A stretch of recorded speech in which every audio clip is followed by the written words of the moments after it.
A point traversed half the distance with velocity v0, the remaining part of the distance was covered with velocity v1 for half the time. तो यहाँ तक normal English है, तो आगे देख लेते हैं. And with velocity v2 for the other half of the time find the mean velocity. तो हाँ, तो यहाँ हमको दिखा कि हमको मीन वेलोसिटी का मतलब कुछ लोगों को समझ में नहीं आ सकता है, तो इसको हम टर्मिनोलॉजी के अंडर में लिख सकते हैं. Mean velocity of the point averaged whole the time of the motion. Whole the time of the motion मतलब उस मोशन के दौरान उसका मीन वेलोसिटी कितना रहा. देखिए कि मीन वेलोसिटी का मतलब क्या, अब समझने की कोशिश करते हैं. मान लेते हैं कि ये जो बॉडी है कुछ यहाँ से ट्रैवल करता है जो कि v1 है, और जब यहाँ तक पहुँचता है उस बॉडी, मतलब वो बॉडी स्ट्रेट लाइन में ट्रैवल कर रहा है, यहाँ तो उसका कुछ v1 स्पीड है, और यहाँ तक पहुँचते पहुँचते यहाँ से यहाँ तक वो v1 स्पीड में चल रहा है, और यहाँ तक वो v2 स्पीड में बाकी अपना डिस्टेंस कवर कर रहा है. तो हमको मीन वेलोसिटी जो होगा ना ही वो इक्वल टू होगा v1 और ना ही इक्वल टू होगा v2. तो किसके इक्वल टू होगा? मीन वेलोसिटी के इस क्वेश्चन में मीन वेलोसिटी को हम एवरेज वेलोसिटी के टर्म्स में या फिर उसको मान के हम सॉल्व कर सकते हैं. तो एवरेज वेलोसिटी को हम क्या लिख सकते हैं, या फिर मीन वेलोसिटी या मीन वेलोसिटी, इसको हम लिखते हैं कि टोटल डिस्टेंस कितना ट्रैवल किया और टोटल टाइम.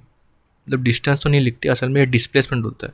यहाँ डिस्टेंस जो होता है वो स्पीड हो जाता है ना, तो यहाँ डिस्प्लेसमेंट लिखते हैं. मैं लिख लेता हूँ, आपको कन्फ्यूजन हो जाएगा वरना. ठीक है, तो यहाँ डिस्प्लेसमेंट की बात होती है. और जैसे कि यहाँ दिख रहा है आपको कि यहाँ v वेलोसिटी में जा रहा है, यहाँ v2 वेलोसिटी में जा रहा है.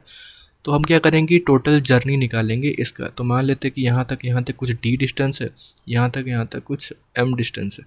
तो हमको पता चले कि d प्लस m क्या हो जाएगा, टोटल डिस्प्लेसमेंट या फिर डिस्टेंस. जैसे कि यहाँ स्ट्रेट लाइन में ट्रैवल कर रहा है तो डिस्टेंस और डिस्प्लेसमेंट दोनों क्या हो जाएंगे, सेम हो जाएंगे. ठीक है, तो यहाँ तक कोई बात नहीं है.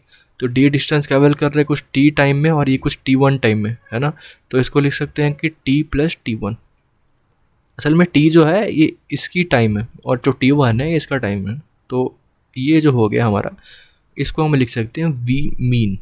अब नेक्स्ट पे आ जाते हैं कि इस क्वेश्चन में हमको क्या क्या कॉन्सेप्ट मिलने वाला है. देखिए इस क्वेश्चन बहुत सिंपल है. इस क्वेश्चन में आपको सिर्फ एक ही कॉन्सेप्ट मिलेंगे जो कि आपको पता होगा कि वेलोसिटी का जो फॉर्मूला होता है ये डिस्प्लेसमेंट बटे टाइम टेकन होता है. और इसको थोड़ा सॉल्व करेंगे तो टाइम का फॉर्मूला क्या हो जाएगा, डिस्प्लेसमेंट बटे स्पीड. इसको और सॉल्व करेंगे तो डिस्टेंस का फॉर्मूला क्या हो जाएगा, स्पीड इनटू टाइम. ठीक है, तो ये सब जो है ना ये इसी से ही बने हैं ना. तो आपको सिर्फ यही की याद रखना है, वेलोसिटी इक्वल टू डिस्टेंस बटे टाइम. बस, तो यही कॉन्सेप्ट है हमारा. और बोला जाए तो कॉन्सेप्ट के नाम पे सिर्फ एक ही है जो कि हम 9th क्लास में पढ़ देते हैं. बहुत बेसिक सा कॉन्सेप्ट है, फिर भी मैं बताना मुझे ठीक लगा इसलिए मैं बता दिया इसको. अब आगे देखते हैं क्वेश्चन में. तो कुछ क्वेश्चन ये बोल रहा है कि जो हाफ ऑफ द डिस्टेंस, मतलब मैं टोटल डिस्टेंस को अगर डी मान लूँ तो ये कुछ d/t हो जाएगा, सॉरी d/2 हो जाएगा, और ये कुछ d/2 हो जाएगा. नॉर्मल की बात है. मैं क्या माना, मैं यहाँ टोटल डिस्टेंस जो है ना, टोटल डिस्टेंस को मैंने क्या मान लिया, d मान लिया, स्मॉल d है ना. तो ये एक पॉइंट हो गया. अब दूसरा पॉइंट देखते हैं. ये जो वेलोसिटी है half of the distance travel करने के लिए, उसको मैं v0 मान लिया नहीं, जो किया गया था. हाफ वेलोसिटी हमको दिया गया v0 है ना, जो कि सिर्फ किसके लिए, और d/2 डिस्टेंस के लिए. ठीक है, अब देखिए कि हमको बताया गया है कि जो बाकी का हमारा हाफ ऑफ द डिस्टेंस है वो कैसे ट्रैवल कर रहा है आदमी. वो देखिए हाफ ऑफ द टाइम, मतलब यहाँ हम टाइम को डिवाइड कर रहे हैं. यहाँ अगर t टाइम है तो यहाँ भी कुछ t टाइम होगा.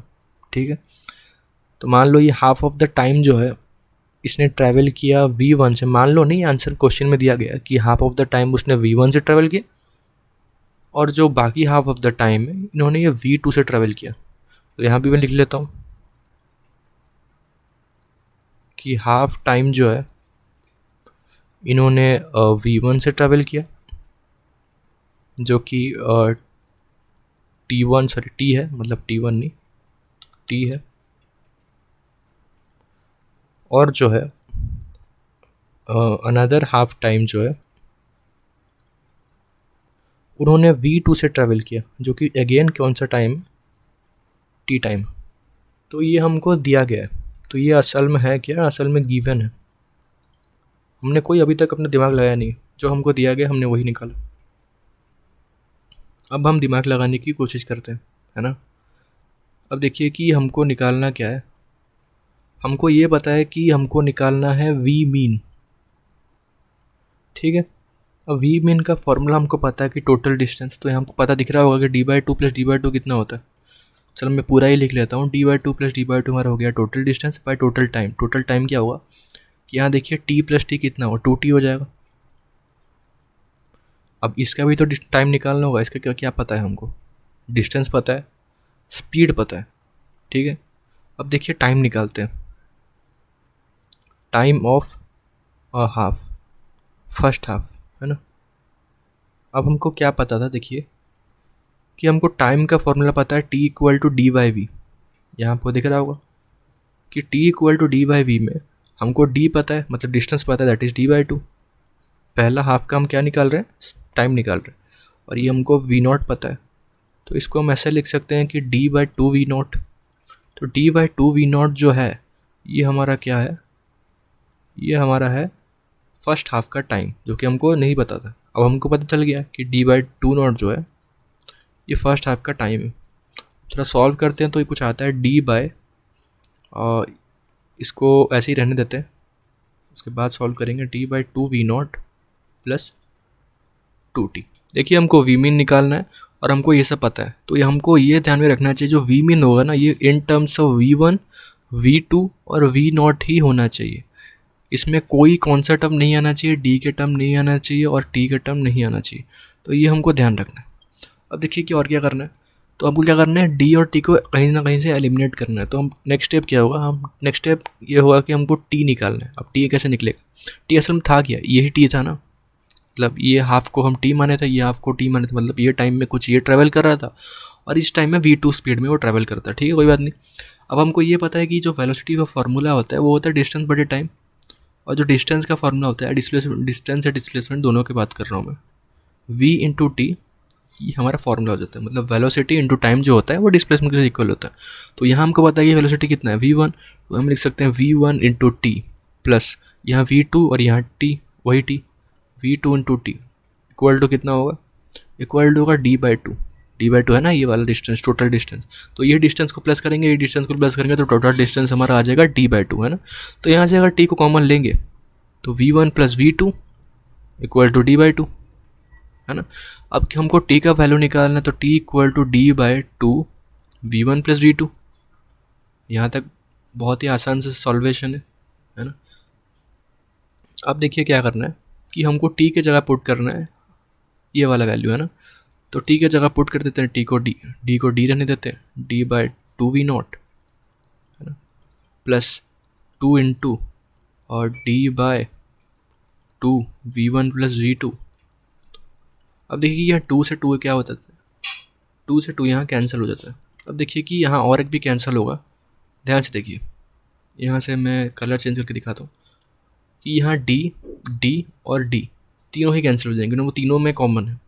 तो यहाँ कुछ ऐसा बचेगा, अगर आपको नहीं समझ में आ रहा है तो टुकड़े टुकड़े में आप कैलकुलेशन करिए ना।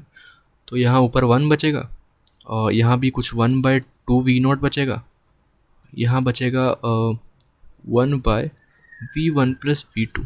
नॉर्मल कैलकुलेशन है, अगर आपको नहीं समझ में आ रहा है तो आप थोड़ा सा बेसिक से इसको कर सकते हैं, मतलब आप एक साथ ना करके 2 को एक बार कैंसिल करिए, फिर क्या करिए, डी को आप कॉमन लीजिए, फिर डी को कैंसिल करिए। मैं एक ही बार में कर दिया, काफ़ी सिंपल स्टेप है, पर मैं मान के चलता हूँ कि कुछ लोगों को नहीं समझ में आ रहा होगा, तो अभी ऐसे कर सकते हैं, ठीक है। तो यहाँ आपको दिख रहा हो कि यहाँ अगर एलसीएम लूँगा तो 1 रहेगा, यहाँ अगर एलसीएम लूँगा तो एलसीएम आएगा 2v0 v1 प्लस v2, ठीक है। तो यहाँ अगर 2v0 है तो ऊपर आएगा v1 प्लस v2, और यहाँ अगर v0 है तो ऊपर आएगा 2v0।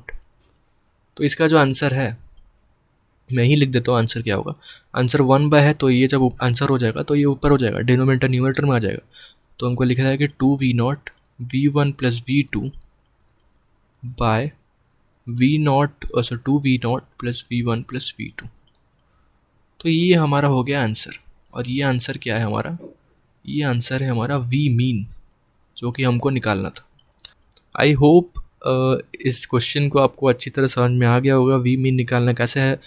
कैसे कैसे छोटी छोटी बातों से ही हम निकाल पाते हैं, इसमें कोई फार्मूला याद करने की बात नहीं। हाँ, यहाँ एक फार्मूला आता है कि अगर टी समान है वी पता है तो वी एवरेज कैसा पता चलेगा, वो लगाने की ज़रूरत नहीं है क्योंकि हमको यही फार्मूला पता है। थोड़ा सा लेंदी हो सकता है पर हाँ, कॉन्सेप्चुअल बिल्कुल कॉन्सेप्चुअल है। Thank you for attending the lecture.